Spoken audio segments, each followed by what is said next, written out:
So she needs to unequivocally denounce the violence. She must apologize immediately, not only to all Texans, but to our country, to the American shareholders of Tesla, because she is promoting violence. It's incredibly rich. It's incredibly rich to hear Trump's Attorney General Pam Bondi clutch her pearls about Congresswoman Jasmine Crockett's disdain for Elon Musk and the destruction of property when the administration she's working for is causing much more harm to the American people.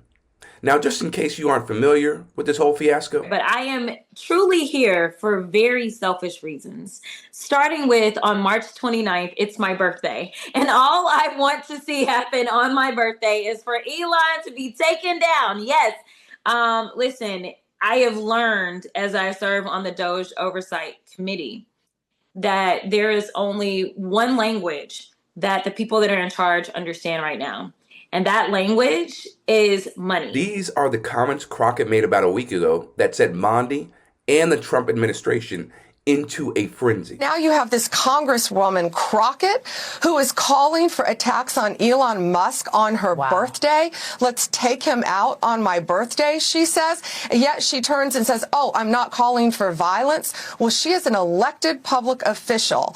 And so she needs to tread very carefully because nothing will happen to Elon Musk. And we're going to fight to protect all of the Tesla owners throughout this country, and it's this basic safety. Now take a listen to how Crockett responded to Bondi's bad faith assessment of her criticisms of Elon Musk and how she tried to build the narrative that Crockett is legitimately calling for violence against Tesla owners, workers, and Musk himself. I'm excited to see that Elon Musk that his money as it relates to Tesla, well, Tesla's tanking right now. And I'm okay with that. So just in case the slow people listening decide to click this up later, I just want to say that I have never promoted violence whatsoever. Yet I've also never made excuse for those violent actors such as the ones on January 6th. So Pam Bondi, if you have an issue with terrorism, maybe you should talk to your boss about locking back up those guys that he let out that participated in January 6th. They are going after anyone who decides that they will challenge them, whether it's the judges that are sitting on the benches, whether it is lawyers that have decided that they were going to represent their clients to the best of their ability, and most of them won against Trump and his administration. Basically, they are trying to get rid of all voices of dissent. Now, we don't condone the wanton destruction of property. However, it pales in comparison to the harm Elon Musk and Trump's administration are inflicting on the American people. And the reason why the right wing, specifically Pam Bondi and Trump, are purposely conflating vandalism with terrorism is because they want to demonize anybody who goes against the administration as a terrorist, as somebody who is not in support of America. When in reality, it's no, they're just not in support of a dictatorship. They're not in support of, having an authoritarian regime. They're not in support of people promoting racism and white supremacy in the administration, or transphobia and all these things, homophobia. The list goes on and on. But because they're trying to conflate vandalism with terrorism, that's going to put a huge target on their backs, and they're going to try to punish them with very severe consequences. And they're trying to scare people from doing anything to protest against the administration. That's what it comes down to. They want to make sure, oh yeah, you will be seen as a traitor to America, and we're going to try at least to get you to go to jail, or prison for these acts, and for a very long time. You said this morning 20 years in jail, and then maybe they'll go to one of these prisons in El Salvador. Do you think with the way that the judges have been issuing injunctions, it would be easier or harder to send these Tesla domestic terrorists to a jail in El Salvador than these MS-13 or Tren de Arrival guys? Well, I view these people as terrorists just like others. When I looked at those showrooms burning, and those cars, not one or two, like 7, 8, 10 burning, exploding all over the place. These are terrorists. You didn't have that on January 6th, I can tell you. These are terrorists, and that's an organized event. You know, take a look at their signs. Take a look. They're all made by the same sign company. A nice, expensive job. And if you've committed fraud, we're coming after you. Thank you, Elon, for that. On the violent crime level, thanks to President Trump's directive, we are seeking the death penalty again. So all of these horrible, violent criminals that you're hearing about around the country, they will face the death penalty federally within our country. And the drug dealers need to get out of here because we are coming after you. We're going to have 94 great U.S. attorneys around this country, and everyone will be prosecuted to the fullest extent of the law. Thank you.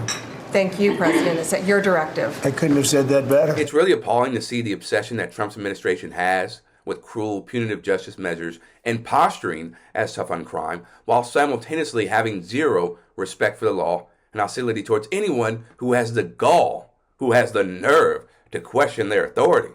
Like, how dare you insinuate we don't know what we're doing? How dare you say we're not for the American people and we're not trying to help the common American man and woman? And you see it every day where, okay, you view certain people as terrorists and bona fide criminals, but when it's people on your side that are committing crimes, you turn the other way. You make 1,000 excuses, right? Now, if there's one thing that unites the right wing all the way from leadership down to their allies in the media and the voter base, it is the dehumanization of anyone they perceive to be criminals. But I also think it's not practical to think that we can do due process on 8 million people. No. There's 22 million people here, a minimum illegal already, just in the last 3 administrations. And there's some people that got through with Trump's administration. If we're going to give every these guys a day in court and a lawyer, we can't do it. They don't deserve it. Our system doesn't need to be double burdened. You know he's going to go to the Olympics in 4 years, and he's going to want to light the torch, Jessica. He's going to want to hold the torch in L.A. You're just going to have to face it. Okay. It's going to happen. All the homeless are going to be cleared out of L.A. They're going to be going to a mega prison somewhere. Canada's going to be competing with us under the Stars and Stripes. And I think the Palisades will probably be condos under the Trump banner. For me, the reason why the right wing prefers to view and treat criminals like they do is in part because they lack so much empathy for anybody. And it's not just actual criminals, it's people they perceive to be criminals. It's because in part they lack any type of empathy for anybody who does not share their experience or share their story. That's part of it, right? The other aspect that's at play here, in my opinion, is that they want to justify any behavior that is handed out against these individuals so that it makes them feel better about themselves for what they're doing. So that's why they dehumanize these people, right? That's why they dehumanize anybody who goes against the administration and they may have committed a crime or maybe not. I mean, look at the way that they view homeless people. Homeless people ain't hurting nobody. Oh, they're not hurting anybody by and large. But you see the way they're viewed as criminals. And that they need to be, sent to a prison. Excuse me? Again, all of this is because there's no empathy for people who do not look like them, do not talk like them, and frankly, who are not, white males. And then also, it gives them this this false sense of superiority. Yeah, see, we're better than them. We're better than all these people. Perceived criminals or actual people who have committed crimes, no matter how light or severe the crime was. It's like, yeah, we're better. It's to make themselves feel better, right? About who they are in part. And some of them are just downright evil. And that spreads, right, over into their overall worldview and how they take in so many different things in politics and in our society. It's pretty nasty. And it's actually repulsive. For Rebel HQ, I'm Chris Williamson. We'll see you next time.